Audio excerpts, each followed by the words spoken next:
Bismillahirrahmanirrahim. Assalamualaikum warahmatullahi wabarakatuh. Pemirsa yang dirahmati Allah, marilah kita simak ceramah dari Gus Ba dengan tema Sederhanakanlah hatimu agar hidupmu menyenangkan. Sebelumnya marilah kita berselawat terlebih dahulu. Allahumma sholli ala sayyidina Muhammad wa ala ali sayyidina Muhammad. Selamat menyaksikan. Masa Rasulullah jadi nabi itu 23 tahun. Terus sampean ingin ngaji paham dalam 1 jam, itu keangkuhan. Jadi Rasulullah itu jadi nabi itu 23 tahun. Tapi orang ingin memahami Islam, nyewa kiai, diatur lagi, itu kalau nggak pernah sepuh itu dosa, itu jelas itu. Itu 1 jam ingin paham. Saya punya sekian cerita, ini Maulid Rasul Shallallahu Alaihi Wasallam. Itu dulu zaman Nabi itu ada ayat yang Jibril jauh-jauh dari langit turun ke bumi hanya membawa 1 kalimat. Sehingga syarat seorang mufassir itu termasuk tahu pertanyaan kalimat apa yang hanya 1 diturunkan Jibril, yaitu kalimat minal fajr.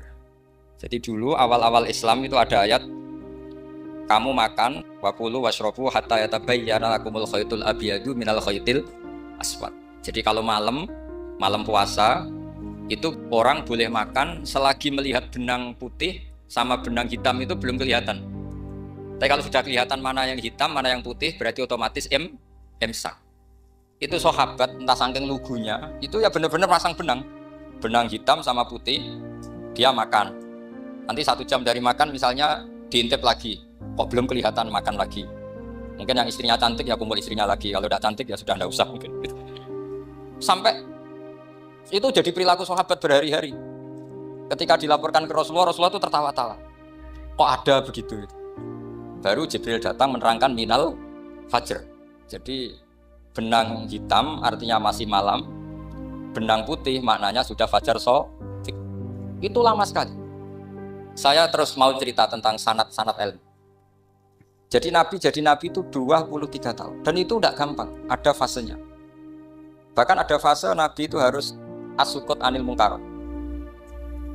As-sukut anil mungkarat itu diilmoni oleh pakar-pakar usul fikih. Apakah as-sukut anil mungkarat itu berarti mengikrari kemungkaran? Apa takhirul bayan? Saya ulang lagi pakai bahasa Indonesia. Ketika ada kemungkaran, Nabi diam. Itu diamnya karena nyari momen untuk ngandani. Atau memang diam itu dengan tanda kutip jangan-jangan dianggap ikrar. Makanya ulama usul fikih itu berdebat.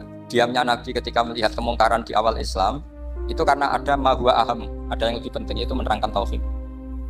Atau takut itu menjadi satu momok bagi mereka, karena Nabi dianggap, coro Jawa itu dianggap kecangkeman, sidik-sidik ngeloroi. Nah, perdebatan ulama dalam seperti ini itu penting sekali, karena nanti menjadi satu rumus ilmu. Saya berkali-kali berpikir gini, misalnya Anda punya keponakan atau punya anak pacaran, ada Pak D yang keras sekali, mesti marah. Itu nanti ponakannya nggak sempat dikandani, karena main saja nggak berani, mesti Pak D itu marah, karena ini Islam garis keras atau garis lurus atau apa nggak tahu. Pokoknya punya garis. Terus ada kelompok Islam yang nggak punya garis, nggak punya karakter. Ponakane pacaran ya santai, malah kenalan pacare ponakane. Cantik lah, kuliah podo. Sehingga ponakannya merasa terjustifikasi. Berarti pacaran nggak apa-apa, wong paman saya nggak marah. Natijanya pasti sama. Yang terlalu mudahanah, yang terlalu baik, hasilnya tidak didik sama sekali. Karena seakan-akan mengakui bahwa itu tidak apa-apa. Yang keras sekali hasilnya juga sama, nggak didik sama sekali. Karena dolan rawani, kapan didiknya? Nah kira-kira seperti itu.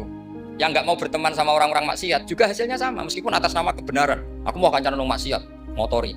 Hasilnya sama, nggak mau mendidik. Tapi yang mau ngancani juga bahaya kalau terlalu keseringan, karena jute aku kenal kiai iki ratu diloroi, berarti gak popo kan gitu.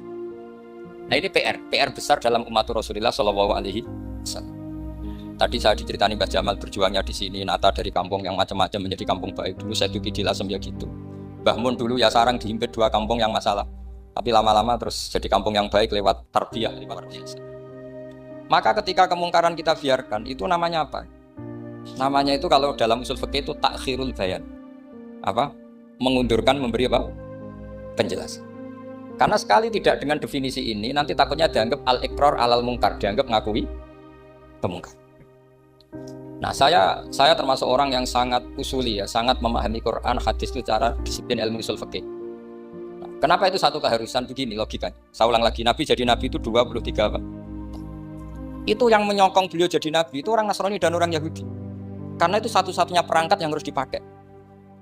NU belum ada, sama nggak usah GR bela Nabi. NU pas itu belum ada. Maulid Nabi itu yang kangelan itu Abu Lahab, bukan pengurus NU. Sampai sekarang dalil Maulid itu masih pakai Abu Lahab. Jadi ini ya NU itu termasuk organisasi yang luar biasa. Abu Lahab itu jadi dalil. Jadi Abu Lahab dengar kalau iparnya, Abu Lahab itu iparnya Aminah, iparnya Sayyidah siapa? Dengar Aminah lahir, nggak punya suami, saking senengnya tanggalemnya beliau Kak, itu dimerdekakan. Ya setidaknya untuk hari Senin tak sebut beliau karena pas sholat. Nanti Selasa Rabu sudah ada. Itu dimerdekakan. Saya yang kiai kecil saja nggak bayangkan kalau pagi-pagi tidak punya anak dalam yang bikin kopi siapa, yang mencucikan siapa, yang nyapu rumah. Tapi Abu Lahab saking senengnya punya ponakan itu dikasihkan. Sudah Suwaibah kamu pakai saja. Sudah biar melayani kamu, ngurusin kamu. Jadi saya bayangkan hari itu Abu Lahab itu mungkin bikin kopi sendiri, nyapu sendiri demi itu. Nah itu sama Allah dikenang sehingga yukhaffafu anil adzabu yaumal isnan itu masyhur. Idza kana hadza kafiran ja'a dhammuhu bi tabbat yadahu fil jahimi muhal lada ata annahu fi yaumil isnaini daiman yukhaffafu anhu lisururi bi ahmada famadhannu bil abdil ladzi kana umruhu bi ahmada masruran wa mata muwahhidan. Ini Abu Lahab yang kafir, hormat Maulidur Rasul saja dapat takhfiful adab, apalagi yang mukmin. Jadi itu satu-satunya dalil Maulid, itu dalilnya Abu Lahab. Ya makanya terus kita itu dibully sama kelompok sebelah, dalil kok Abu Lahab. Tapi saya pastikan awal Islam itu yang menjadi perangkat nubuwah itu hanya Yahudi dan Nasrani. Karena yang lainnya nggak tahu Nabi itu apa. Saya beri sedikit cerita, Nabi itu umur anggap saja kita ikut kaul yang 12 tahun saja. Sebetulnya ada beberapa perdebatan, yang bilang 9, ada yang bilang 12. Tapi yang debat tidak usah didengerin, sama-sama nggak tahu kok ngotot. Kadang orang debat yang nuduh sama-sama nggak tahu kok ngotot. Anggap saja 12. Nabi datang ke Syam. Syam itu ya sekitar Syria, Lebanon, Palestina itu Syam. Itu pertama yang tahu kalau beliau Nabi itu ya Rohib. Rohib itu terjemahnya ya pendeta. Rohib, Bukhairah, nemuin Abu Thalib, itu siapa? Ini anak saya. Terus ditanya lagi, ini siapa? Ini anak saya. Sampai 3 kali. Terus sampai Abu Thalib itu agak tersinggung. Memangnya masalahnya apa kalau dia anak saya? Terus Ibu Bukhairah bilang gini, semua alamat Nabi pada anak ini itu ada semua, kecuali kecelakaannya satu, anak kamu. Loh memangnya masalahnya apa? Karena alamatnya Nabi di Taurat dan Injil itu yatim, sementara ini punya bapak kamu, ini masalah. Jadi dilihat macanya sudah memenuhi kriteria, semua memenuhi kriteria, kecuali satu, karena punya bapak Abu. Akhirnya Abu Thalib ngaku, ndak ini anak saya, ponakan. Akhirnya diketahui kalau ini benar-benar calon Nabi. Pertama yang tahu siapa? Pendeta. Karena yang punya khazanah kitab samawi itu ya para orang Nasrani dan Yahudi. Sehingga Al-Quran meskipun pada akhirnya ngeritik Yahudi Nasrani, dikatakan Yahudi dan Nasrani. Karena satu-satunya yang masih punya kitab samawi itu Yahudi dan Nasrani, meskipun sebagiannya sudah dirubah-rubah. Alamat pertama itu seperti yang diceritakan di berjanji afi ainaihikum, matanya dilihat. Terus perlakuan pohon. Saya pernah di pohon itu, pohon nubuwah. Itu umurnya ribuan tahun. Itu kalau Nabi duduk misalnya di arah barat, matahari dari barat, normalnya akan kena kesetrong matahari. Itu yang rubah itu dahannya. Jadi Nabi itu orangnya lugu, duduk aja nggak mau mikir. Memang syaratnya Nabi itu nggak boleh mikir, harus umi itu lugu. Nggak boleh Nabi mikir besok makan apa, terus jabat apa, itu nggak boleh. Itu udah Nabi itu, maklar itu. Nabi itu nggak boleh mikir. Makanya Quran nyifati Nabi itu makun tata dilimal kita bualal iman. Kamu itu tidak tahu kitab itu apa, iman itu apa. Jika Nabi itu nggak bisa jumpa pers, nggak bisa. Nabi kok memaklumatkan wah di mana, nggak bisa. Nabi itu justru bagus keliru pertama jadi Nabi. Nabi pertama ketemu Jibril itu dikira malakul maut, dia lari ketakutan. Zamiluni Khadijah, saya ini takut, itu tadi ada malakul maut, saya takut. Sama Khadijah dikemulin. Jadi Nabi itu nggak tahu kalau itu malaikat siapa? Jibril. Jibril nggak bisa dia kenalan nggak di seminar. Ini malaikat Jibril pernah kuliah di sini, nggak bisa seperti itu. Jibril itu ya aneh. Pertama ketemu Nabi, Iqra ya Muhammad, kamu harus baca ini. Kata Nabi, Nabi Qur'an, saya tidak bisa baca. Harus bisa. Dipaksa sampai 3 kali, Nabi terjawab, saya tidak bisa baca. Terus kata Nabi kenangnya, Tony, saya didekap, kamu harus bisa baca. Setelah baca dilepas, Nabi lari, pulang. Pulang terus bilang ke istrinya, Zamiluni. Ini secara nahwu agak aneh, karena mukhatabahnya perempuan satu, harusnya Zamilini. Kalau untuk perempuan harusnya idribi ya, unsuri gitu. Tapi karena Khadijah dihitung ahl itu keluarga, maka Nabi pakai khitab mudzakkar jamak Zamiluni. Jadi Nabi nggak tahu kalau pertama jadi, karena syaratnya Nabi harus ummi. Justru karena Umi itu orisinil, semua yang dikatakan Nabi pasti dari wahyu. Asing nanti hati Nabi sampean mikir, saya besok ngomong apa ya supaya orang tertarik. Makanya kamu gak akan jadi Nabi. Selain sudah ditutup juga bahaya ini karena tadi. Makanya saya ngaji itu ya sebenarnya saya tidak pernah ngaji itu mikir. Karena ngaji itu menarik dia itu terserah nasib. Kalau nasib sedang baik, kamu tidak paham gini, wah Gus Bae ilmunya tinggi sampai kita tidak paham itu kalau nasib sedang baik. Kalau nasib tidak baik, ngomong sudah enak apa, wah sebulet tuh. Jadi sebetulnya ini masalah qalb. Allah yang muqallibal qulub. Kayak kamu kelihatan serius itu kalau nasib sedang baik dianggap pemikir. Kalau nasib sedang nggak baik, wong kok merenggut terus mesti begitu. Kalau kamu nasib baik, sering guyon mesti orang komentarnya alhamdulillah itu ceria, gampang syukur. Kalau nasib nggak baik kiai kok guyu-guyu jelas kan gitu. Sehingga Nabi itu memang nggak boleh mikir. Sehingga diistilahkan ma kunta tadri mal kitabu walal iman. Kamu itu tidak tahu Muhammad, kitab itu apa, iman. Justru itu bagus. Tidak tahu itu bagus kalau untuk Nabi. Kalau untuk apa? Sehingga orisinil datang ke Khadijah zamiluni zamuli. Jawabannya Khadijah lucu. Kamu betul ketemu orang seperti ini makhluk seperti ini nih. Iya kata Nabi. Itu Khadijah itu kacaunya bukan main. Khadijah itu kacau. Khadijah itu bro, masuk manaqib yang dicintai Mbah. Ini mbah-mbahnya Habib, ini Muhammad bin Anis. Khadijah bilang gini, ya gini saja mas. Suatu saat kalau teman kamu itu datang bilang ke saya, ya kata Nabi. Gak ngerti kalau ini dites. Suatu saat Jibril itu datang lagi. Nabi juga, ini loh temanku. Kalau bilang Jibril ini temanku datang lagi. Khadijah fahasarat an fakhidiyah. Masyhur itu di riwayat. Apa pahanya agak dibuka. Mas, temanmu masih, weh lari katanya. Terus setelah lari ditutup lagi. Temanmu datang lagi, iya datang lagi. Absyir ya Muhammad, kamu harus senang. Itu benar-benar kamu itu Nabi. Jadi Khadijah punya sekian definisi. Kalau Nabi betul itu melihat apa, malaikat betul itu melihat aurat itu pasti lari. Jadi dibuka. Ternyata Jibril lari. Khadijah ini tidak tahu, yang tahu Nabi. Nabi ya nggak tahu kalau dites. Kalau Nabi tahu, kok ngene nak dites ya. Jadi ini mungkin, jadi Nabi itu nggak tahu kalau dites. Mas, kalau temanmu datang bilang saya. Setelah pas Nabi sama Khadijah, Jibril datang. Masyhur itu fahasarat an fakhidiyah. Dibuka. Temanmu masih mas, lari gitu. Ditutup lagi. Sekarang gimana mas? Datang lagi. Kamu harus seneng, kamu Nabi betul. Karena kalau itu setan, wah mesti seneng nonton aurat kan. Itu Nabi tidak tahu kalau dites. Kalau sampean kan tahu, kalau mau dites istri. Sampean mulai kata tong wedok liya, toko mesti bojo bae servis untuk menutupi semua keburukan itu. Itu Nabi. Uniknya terus Khadijah. Nabi jadi Nabi sama Khadijah itu tahu dulu Khadijah. Nabi nggak tahu kalau mau jadi Nabi, tapi Khadijah tahu. Sehingga ketika umur 25 tahun Nabi sebagai pedagang, Khadijah itu ngirim mata-mata namanya Maisarah. Maisarah itu nama lelaki. Saya tambahin lagi Maisarah nama lelaki. Nanti kalau kamu ngartikan nama perempuan, oh berarti Nabi kemana-mana punya perempuan. Enggak, Maisarah itu nama lelaki. Maisarah dikirim Khadijah. Terus gimana Muhammad di perjalanan? Tudhilluhul ghamamah tuti'uhus sahaib. Kemana-mana dipayungi oleh mega, oleh awan. Sekian informasi ke Rasul ke Khadijah itu dimasukkan semua ke Khadijah. Tapi betapa kecewanya Khadijah ketika Nabi nikah umur 25 tahun, Khadijah umur 40 tahun. Itu kok gak jadi Nabi. Itu mulai kecewa sido jadi Nabi tau ora. Makanya ketika tahun ke-40, berarti Nabi umur 40, cerita ketemu tadi Jibril, sebenarnya Nabi gak tahu itu Jibril, gak bilang Jibril. Itu Khadijah senangnya bukan main. Karena apa yang dibayangkan dia terjadi. Fa wa la yuzika wa abadan innaka la tasilur rahim wa tahmilul kalla wa taksibul makdud wa taqridu fa wa tu'inu ala nawaibil haq. Bahasa Pak Said Akil, syarat jadi Ra'i Suriah harus hafal katanya gitu. Sono-no, syaratnya jadi ulama. Saya ini jadi ulama sebelum di NU. Banyak kata Mbak Mun dulu guyon kiai ono loro, ono kiai sing ning NU, berarti kiai sik lagi ning NU. Ono sing kiai NU, nak pengurus NU ada di kiai gitu. Itu guyonannya Mbak Mun. Akhirnya Khadijah itu sempurnanya bukan main karena pernah ragu 15 tahun.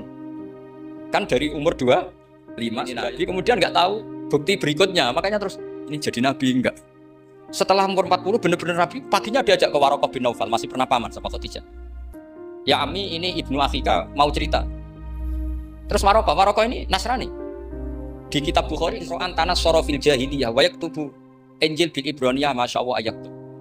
Jadi Waraqah itu penginjil, pendeta. Tapi nanti loh, kamu jangan salah paham.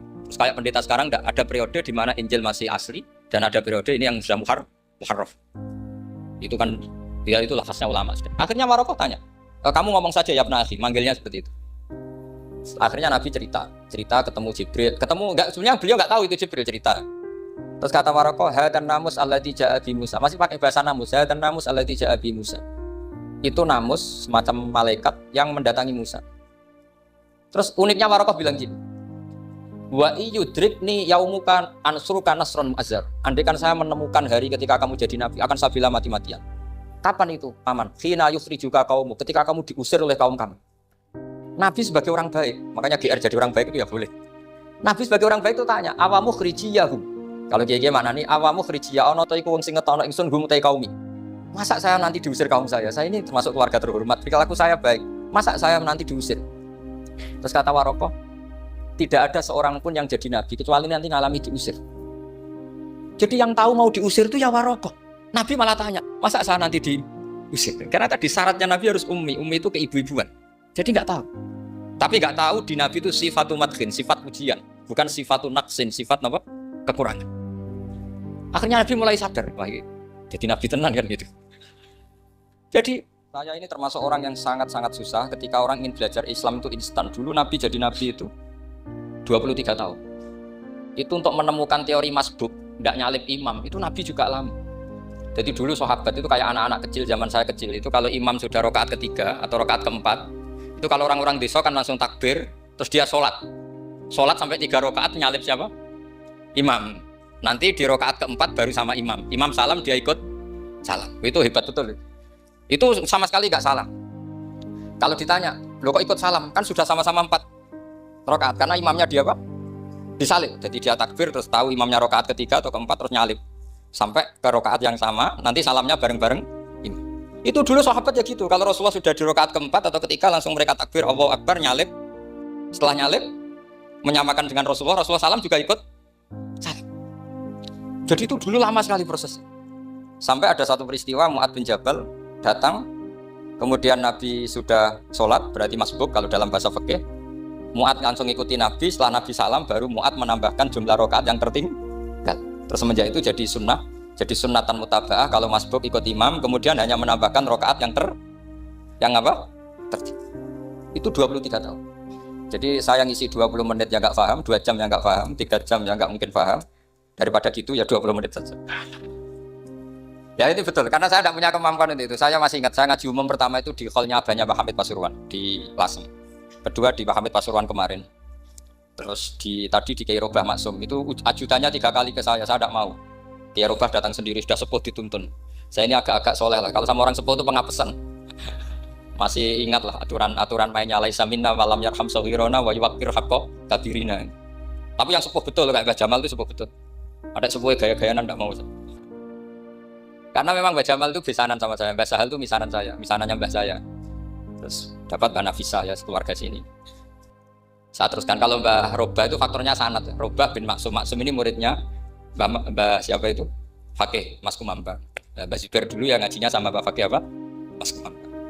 Kemarin seminggu yang lalu saya di Pondok Termas ya, faktornya sepuh.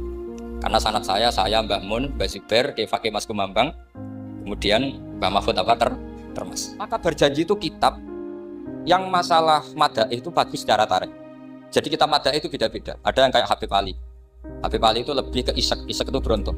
Jika saya suka baca Simtud Duror itu kalau pas isek, pas berontok. Berontok itu ya pas kangen Nabi, biasanya saya wudu terus baca Simtud Duror itu pas isek. Tapi kalau saya ingin baca sejarah suka berjanji. Kalau Habib Ali jelas isek. Yang duriannya sekarang di Solo termasuk Habib Muhammad bin Husain bin Anis bin Alwi bin Ali yang punya Simtud Duror.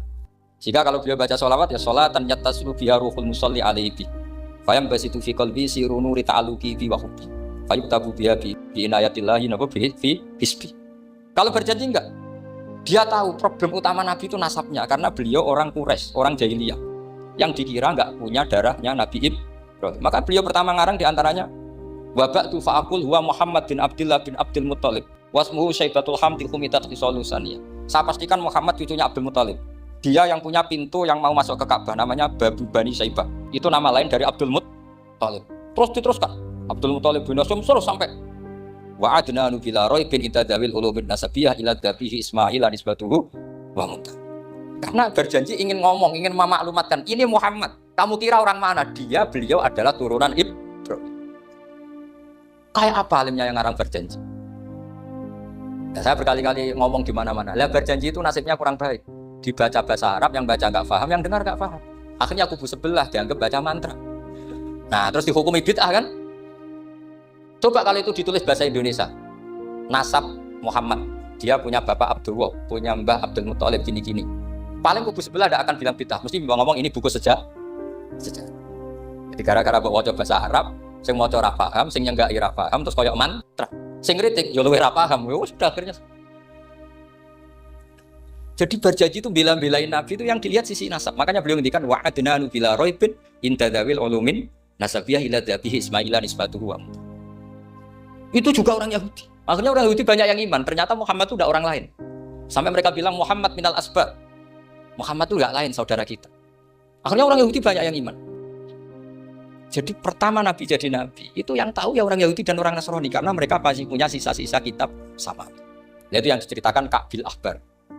Ya al-haditsus tsani an Yasar bin Atha an Ka'bil Akhbar. Qala allamani abi Tawrata ila sifran wahidan kana yaqtimuhu wa yudkhiluhus sunduk falamma mata bi fatahtuhu fa idan fi nabiyyun yakhruju akhiras zaman maulidu bi Makkah wa hijratu bil Madinah wa sultanuhu bisyam. Jadi ini saya urun nerangkan maulid. Tapi jangan diundang lagi. Ya, pokoknya saya ini kaidahnya jelas. Kalau tidak pernah sepuh undang saya haram. Aturan fikihnya kan gitu. Kalah alim ngatur yang alim haram. Kalah tua ngatur sing tua haram. Tapi nak wong tua ngatur sing nom ana kemungkinan halal. Mergo ana kemungkinan sing nom ra nurut wong tua itu dosa. Makanya kalau saya dipanggil yang pernah sepuh, waduh cocok ra cocok ya samina wa ta'na. Karena Mbak Jamal ini abahnya Gus Rozin, bisanya Basal. Saya pokoknya tak ingat saya pengajian umum itu baru ke-7 ke 8. Semoga ya nanti sampai mati ya jumlahnya masih bisa terhitung. Tapi kalau ngaji rutin saya terus ngaji rutin. Saya pernah baca hikam di Jogja khatam. Kalau di pondok saya sudah nggak terhitung saya khatam berapa kitab nggak terhitung karena saya sering ngaji rutin. Sehingga Diba itu kitab kesayangan Habib Ali. Habib Ali sebelum ngarang Simtud Duror itu beliau nginduk kitab apa? Diba masyhur. Jadi saya ulang lagi ya, kalau Diba sama berjanji lebih ketara, kalau Habib Ali ke Ishaq, semuanya baik. Saya baca Habib Ahmad Al-Habsyi Pasuruan pernah tak tanya, kenapa kalau maulid baca 3-3-nya? Ben gak asobiah, ben keduman kabeh. Saya itu setengah hafal semua, 3-3-nya setengah hafal. Berjanji cerita, Al-Haditsus Diba yang ini Diba, Al-Haditsus tsani an Yasar bin Atha an Ka'bil Akhbar. Kata Ka'bil Akhbar, saya ngaji sama bapak itu Taurat itu khatam. Tapi saya itu iskal itu janggal. Kenapa ada satu lempiran yang enggak diajarkan? Disimpan visunduk. Jadi orang Yahudi itu ada baiknya. Mestinya kalau mangkal kan dibakar supaya hilang jejak. Enggak. Karena Yahudi itu ada unsur nubuah. Karena babanya Yahuda bin Yakub bin Ishak bin Ibrahim. Tapi Yahudi yang orisinal ya. Saya berkali-kali ngaji bilang Israel itu kalimatu madhin, pujian.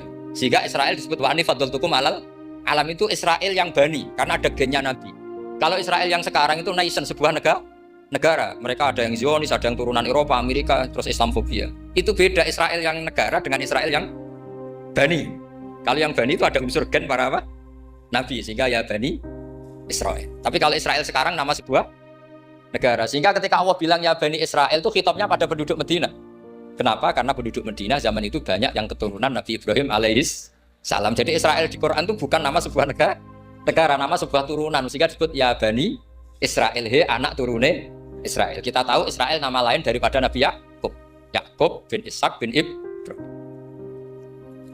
Ya karena memang saya nekuni ilmu. Kalau tadi yang Banjari kan nekuni suara. Jadi suaranya bagus. Itu kalau nggak ditopang al-jamalul aqli, logikanya juga bagus. Itu bahaya, nanti orang mau nyanyi tok. Nah ini tak bantu. Tadi ada al-jamalul sauti, kebaikan secara suara. Ini tak bantu al-jamalul aqli, kebaikan secara ya mestinya keren al-jamalul aqli karena al-jamalul sauti itu penyanyi dangdut bisa. Jadi semua penyanyi bisa kalau suara bagus ya. Tapi kalau maknani Diba itu kalau ada orang alim enggak bisa. Wes tuku terjemahannya tetap ra paham, ra bakat itu. Saya teruskan. Falam mama tabi, orang Yahudi itu dia benci kok naskah itu tetap disimpan. Terus kata Ka'bil Akhbar, falam mama tabi fatahtuhu, ketika bapak saya meninggal, kotak ini tak buka. Faidan fihi nabiyyun yakhruju akhir zaman. Di situ ada keterangan bahwa akan ada nabi yang keluar akhirat. Mauliduhu bi Makkah wa hijratuhu bil Madinah wa sultanuhu bisyam. Kerajaannya itu di Syam. Bareng Ka'bil Akhbar ini sebetulnya menangi Rasulullah SAW. Tapi dia nggak mau iman. Karena Nabi itu nggak lengkap menurut dia. Ini Muhammad sudah benar lahirnya di Mekah, wafatnya di Madinah. Tapi masih kurang satu, wa sultanuhu bisyam. Zaman itu Syria, Lebanon, Palestina masih di bawah pasukan salib, pasukan Nazaret. Sehingga dia mikir, katanya kerajaan Islam ada di Syam, ini kok Muhammad nggak jadi raja di Syam. Sehingga dia menunda imannya, yu'akhiru Islam. bareng era Sayyidina Umar, beliau bisa menaklukkan Baitul Maqdis. Terus dia iman. Makanya imannya Ka'bul Ahbar itu era Sayyidina Umar karena sudah masuk definisi ketiga wa sultanuhu bisa kerajaannya Nabi ada di iman. Sekali iman langsung pinter deh. Wong sedurunge baca kitab Samawi banyak. Sehingga Sayyidina Umar kalau mau tanya kitab Samawi ya tanya Ka'bul Ahbar. Karena beliau itu Nabi sudah benar maulidu di Makkah, wa hijratu bil Madinah, wa sultanuhu bisa. Rasulullah ketika wafat atau intaqala ila rafiqil a'la itu belum menangi Islam menaklukkan mana Palestina. Tapi Nabi itu kasef. Nabi itu nak kasef itu ya lucu. Makanya kalau ada kiai lucu itu ya anggapnya niru Nabi. Nabi itu lucu. Ada sahabat itu gak pati ganteng, pendek gak pati ganteng. Namanya Surakoh. Itu digojok sama Nabi. Surakoh, bagaimana kalau kamu suatu saat itu pakai tas itu apa? Mahkotanya Raja Syam, Raja Kaisar. Ya Surakoh ya dianggap Nabi guyon gitu aja. Nabi guyon aja itu. Singkat cerita, suatu saat Umar itu mengalahkan kerajaan itu. Kaisar itu dikalahkan Umar. Saking takutnya lari, mahkotanya itu jatuh. Jatuh disaksikan Surakoh. Terus ingat, dulu Nabi pernah ngendikan itu disuruh pakai saya. Akhirnya sama Surakoh dipakai. Ya tetap orang ganteng, orang ganteng. Padahal sudah pakai mahkota guys. Karena setelah dipakai, kata Umar, ikhla'ha. Itu dicopot. Mau saya pakai untuk Baitul Muslimin, untuk Baitul Mal. Kata Surakoh, bukankah Nabi ngendikan kalau ini yang pakai saya? Jawabnya Umar, innama yaqulu Rasulullah lital bisaha walam yaqul litamlikaha. Kata Nabi hanya menghentikan kamu disuruh pakai tapi tidak disuruh memiliki. Kayak apa Rasulullah kasifnya? Itu kata orang-orang yang pernah ke Turki. Saya belum pernah ke Turki, tapi saya hafal hadis sahih ini. Itu ditulis di masjid Turki itu, la taftahunnal Konstantinia. Kamu akan bisa mengalahkan pasukan Konstantinopel. Itu dikalahkan setelah 1000 sekian tahun dari wafatnya Nabi. Kayak apa kasifnya Nabi? Karena Nabi wa ma yantiqu anil hawa in huwa illa wahyu. Coba kalau Nabi kayak pengamat, ngomong apa yang kira-kira terjadi?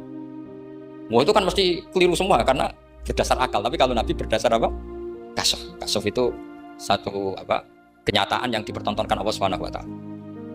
Terus kedua, alamat Nabi itu pakai sandi. Sandi itu sesuatu yang enggak jelas tapi menjadi jelas bagi ahlinya. Saya ulang lagi, sandi itu kayak sandi di militer itu. Atau sandi di KPK itu ada sandinya. Sandi itu ya kata sandi. Saya pernah diceritani Pak Busro Mukoddas ketika ketua KPK itu lucu. Wah sandinya koruptor saya tambah kacau Pak. Itu kalau bilang uang itu kalau yang kemarin rame kan apel Amerika sama apel Malang. Kalau apel Amerika berarti US apa? Dolar, kalau apel Malang berarti apa? Setelah KPK tahu sandinya diganti Ustadz. Jadi koruptor kalau mau korupsi ini pun temannya. Loh ini Ustadznya sudah siap loh, kamu gak ikut pengajian. Itu sempat penyadap KPK itu gak mau ngecek. Masa orang pengajian dicek? Ternyata ya gak ada acara pengajian, Ustadz itu maknanya uang.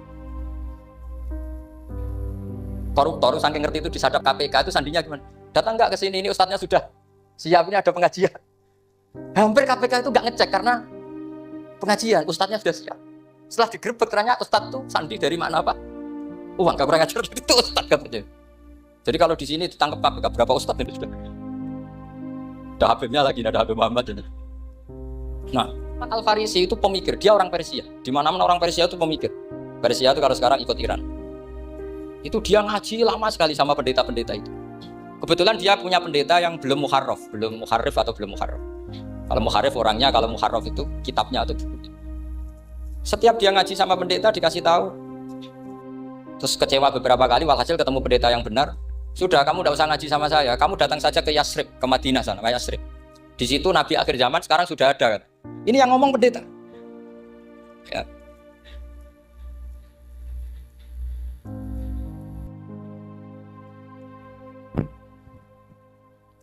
Ya terus sandinya itu 3. Itu aneh semua sandi. Sandinya pertama layak balus sodaqah. Lalu saya tahu kalau itu Nabi gimana. Pas itu posisi di Babylon. Babylon itu sekarang ikut Irak. Babylon itu ikut Irak. Dia orang Persia, kira-kira sekarang Iran. Terus dia kerja di Babylon, kalau sekarang ikut Irak. Makanya ada yang cerita Nabi Ibrahim itu orang Babylon, berarti orang mana? Irak. Kemudian pindah ke Syam, kemudian sempat hidup di mana? Makkah. Akhirnya datang. Beliau di Babylon diceritain. Terus beliau miskin. Terus ada kafilah dari Yasrib, dia bilang, saya siap jadi budak Anda, asal saya dibawa ke Yasrib. Akhirnya Salman jadi budak. Jadi budak, dia di Yasrib jadi budak. Demi penelitian tuh dia jadi budak. Padahal dia orang pinter sekali namanya Salman Al-Farisi. Setelah jadi budak, dia di Yasrib. Suatu saat dia kerja dapat ujroh itu upah. Datang ke Rasulullah. Ya Muhammad, manggilnya masih jangkar. Ya Muhammad, saya punya banyak uang.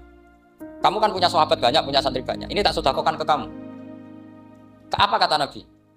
Sahabat dipanggil semua. Halumu ilayya, ke sini, ini makan, ini ada sedekah. Terus kata Salman kenangannya walam ya'khud min hasyai'an. Bahkan sebagian riwayat mengatakan falam ya musa. Nabi nyentuh saja enggak mau. Karena diistilahkan sedekah. Terus kata Salman, hadhihi wahidah, ini satu alamat. Itu sandi. Enggak ada yang tahu kecuali ahli kitab. Setelah seminggu, 2 minggu dapat uang lagi. Ya Muhammad, hadhihi hadiyatun laka, ini hadiah untuk kamu. Nabi langsung ikut dahar. Hadhihi sinta, ini 2. Kalau logika kita pakai pengamat, bedanya apa? Sedekah ya dapat, hadiah ya dapat. Kan nggak ada bedanya sama sekali. Ternyata itu sandi. Sandi wayak balus hadiah tapi walayak balus sedekah. Nabi itu nerima hadiah tapi nggak nerima sedekah. Bagi orang kebanyakan kan bedanya apa? Sama-sama dapat. Kiai pakai duit 1 juta, mbok arani sedekah ya ditompo. Mbok kayak 50.000 diarani hadiah ya ditompo. Sementing kan duit. Tapi kalau Nabi tidak bisa seperti itu. Kalau dikatakan sedekah nggak mau nerima, kalau hadiah akhirnya wah ini sudah ada 2 alamat. Jadi alamat itu yang kadang aneh, masa sedekah sama hadiah dibedakan. Terus ketiga, wa fi katifihil aisar khatamun nubuwah. Mislu baidatin nu'amah. Di katifil aisar, apa kalau orang sini bilang apa? Pundak yang kiri itu ada khatamun nubuwah, ada alamat bahwa beliau adalah nabi akhir zaman. Yaitu mislu baidatin nu'amah, kayak semacam telur manutara. Wah itu pusing. Waduh, caranya ngelihat gimana? Dia berkali-kali datang ke situ, Nabi itu orangnya priayi, jadi sering pakai baju. Kalau Nabi ini jenengan sering blodor gampang, ini kan Nabi kan sering priayi. Tapi Nabi itu memang unik. Ketika Salman ke situ, pas beliau mau wudu, biasanya nggak pernah pakai buka baju. Nabi dibuka bajunya. Pokoknya Salman fa'aqab ba'alaihi, bersungkur di depan Nabi kemudian mengatakan aman tu bika ya Rasulullah. Lagi-lagi 3 itu juga didapatkan dari ahli kitab. Makanya di awal-awal Islam itu ahli kitab itu luar biasa. Meskipun akhirnya di akhir-akhir masalah karena banyak oknum yang mentahrif itu.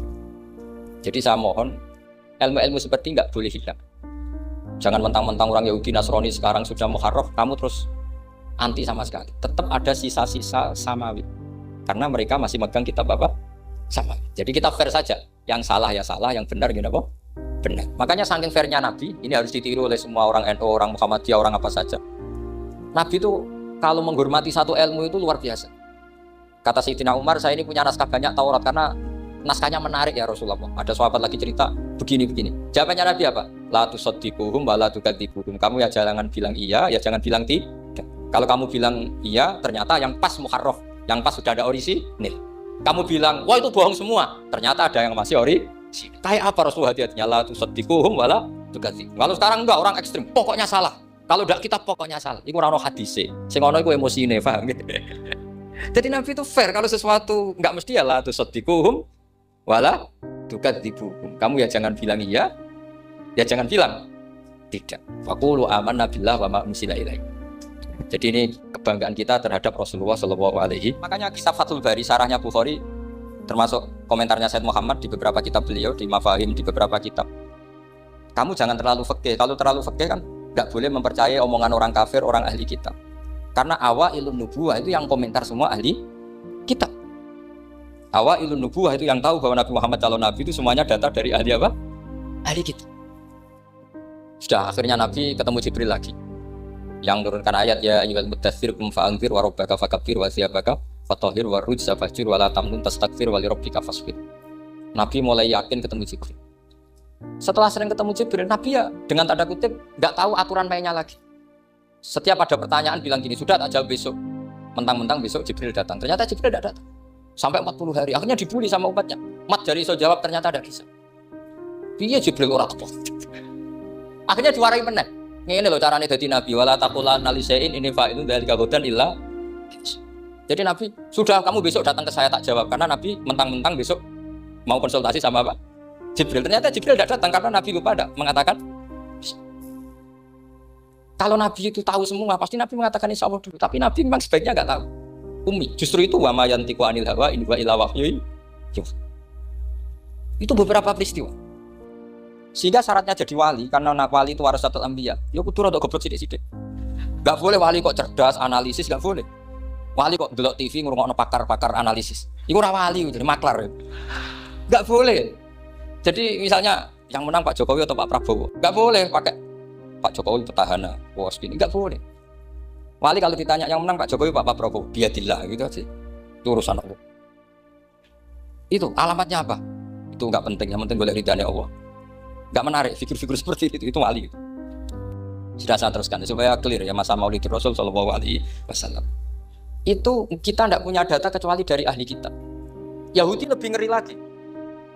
Yahudi itu punya kriteria syaratnya Nabi harus min dzurriyyati Ibrahim. Ya makanya kitab yang paling disenangi Mbah Mun itu berjanji.